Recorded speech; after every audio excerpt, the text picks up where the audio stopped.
Welcome to ICD-10 PCS. So what you need your PCS book, okay? So you have your CM book, which is our diagnosis. Now we are going to just go through how to code a procedure. One thing I want to state is that the procedures you will be coding out of this book are all inpatient, okay? These are the codes that hospitals bill.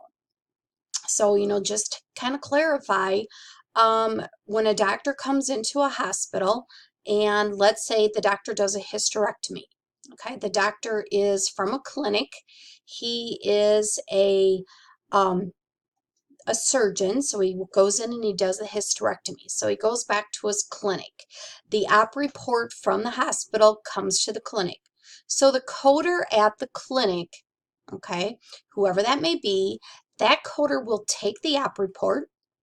They'll take the diagnosis, whether, let's just, in the past I've used endometriosis, look up the CM code, the diagnostic code, put that on there, and then in the CPT book, look for hysterectomy.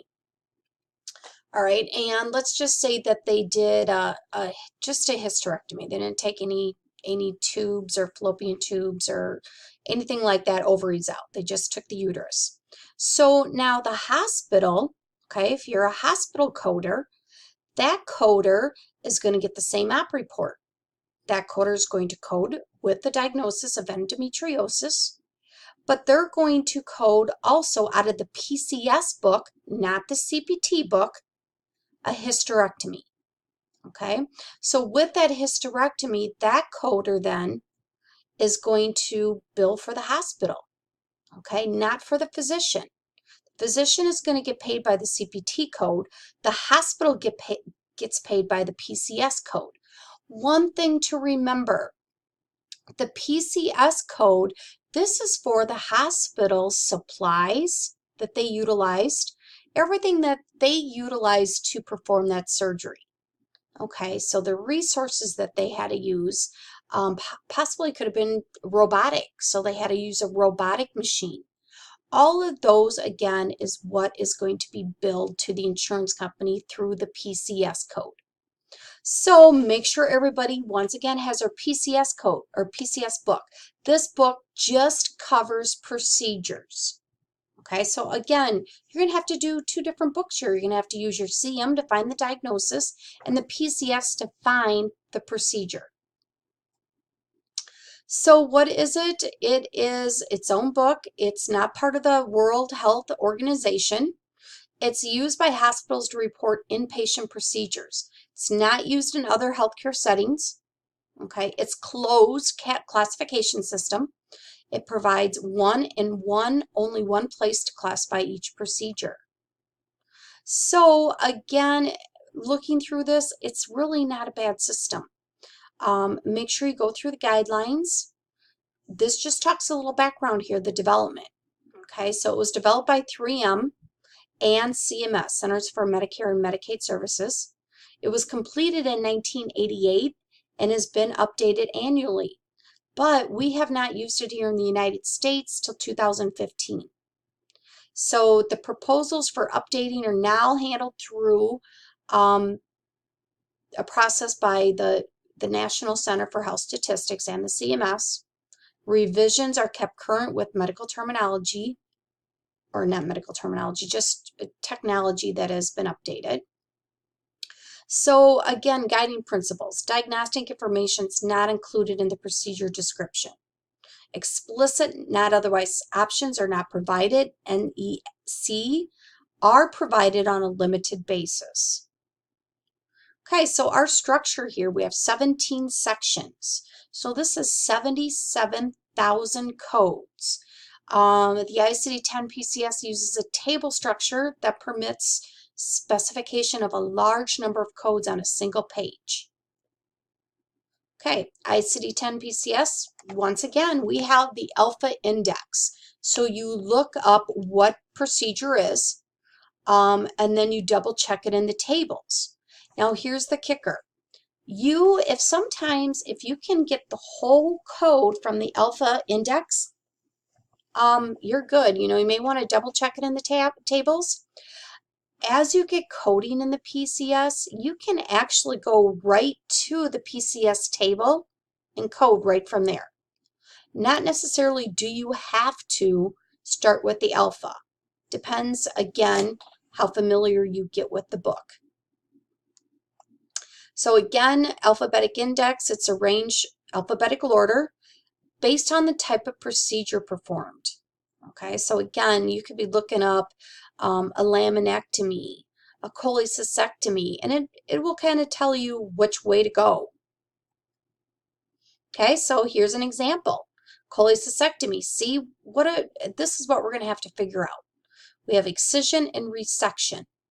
Okay, some of you, you would have gotten these little cards. Okay, they were on the book list. I don't know if we have them optional, but I can tell you what, if you didn't get them, I would get them. They're awesome. You can order them directly from AHIMA if you want. They're fairly inexpensive, but what they do, they give you the route for each of the procedures, and they kind of tell you examples, which is great.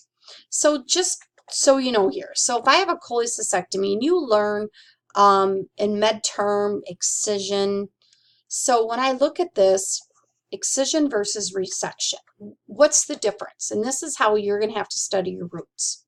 Excision means they're just taking part of the gallbladder out, where resection means they're taking the whole gallbladder out.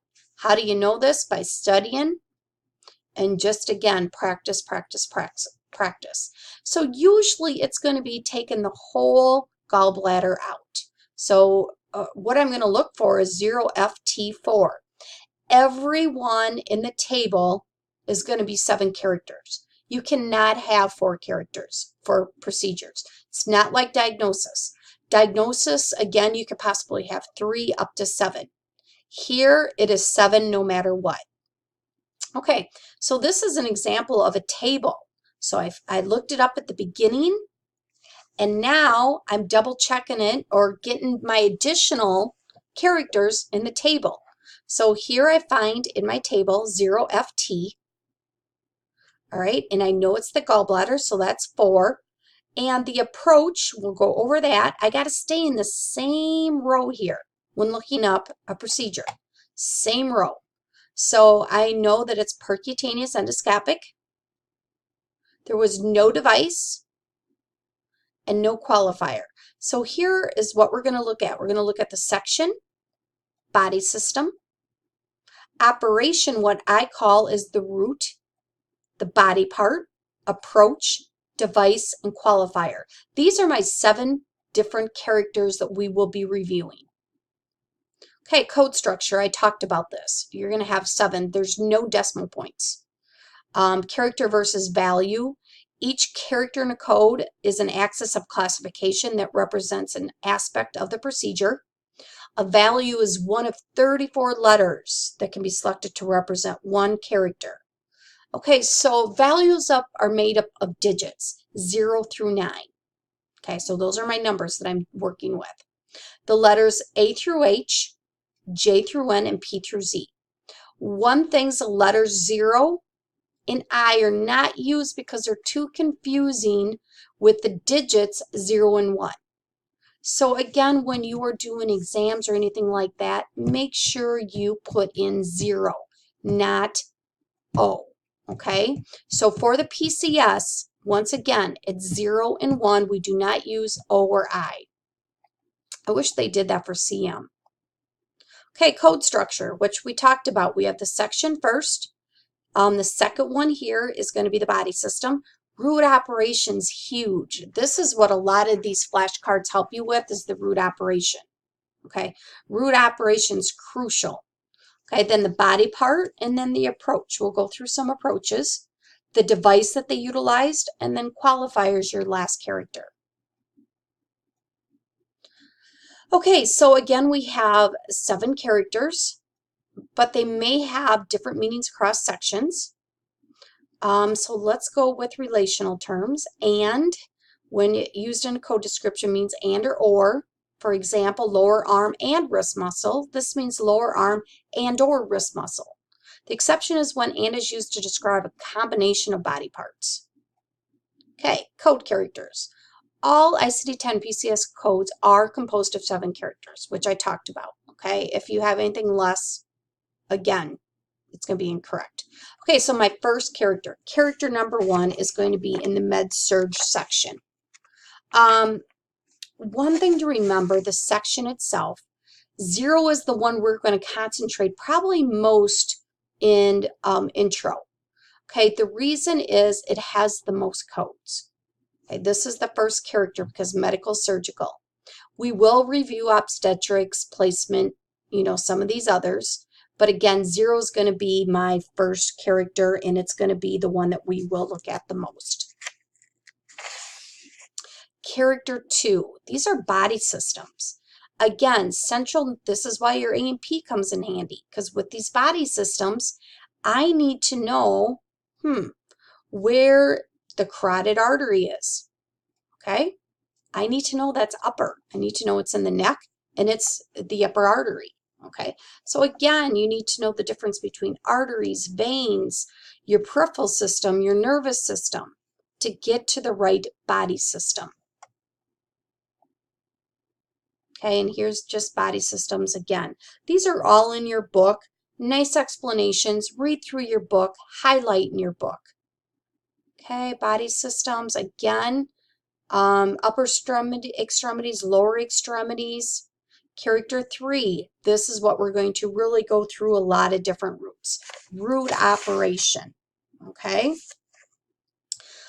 With that, those cards that you have, flashcards, if you don't have them, just kind of take notes, try to get them.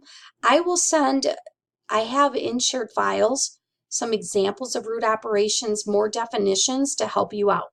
But there's 31 root operations. On your exam, keep in mind, I may give you 3. So those 3 are the only ones you'll be tested over. See, here we go with all the different root operations, character 3. Okay, so mastering the definition of these root operations is the key to building a code in ICD-10. It can either make you or break you with this root operation. Okay, character 4, the body part. Where are we at? Okay, we have a lot of different, are we in the liver, left lobe? Okay, so this is just from one body system, which is character number 2. Okay, so again, it gets just a little more specific. Alternate names for muscles, veins, nerves. That's a key body part to know. General guidelines. If a procedure is performed on a portion of a body part that does not have a separate body part value, code the body part value corresponding to the whole body part. Okay? These will make sense as you start coding, so keep that in mind. All right, so with this, we have, again, go through your different guidelines. These are very important for you to know.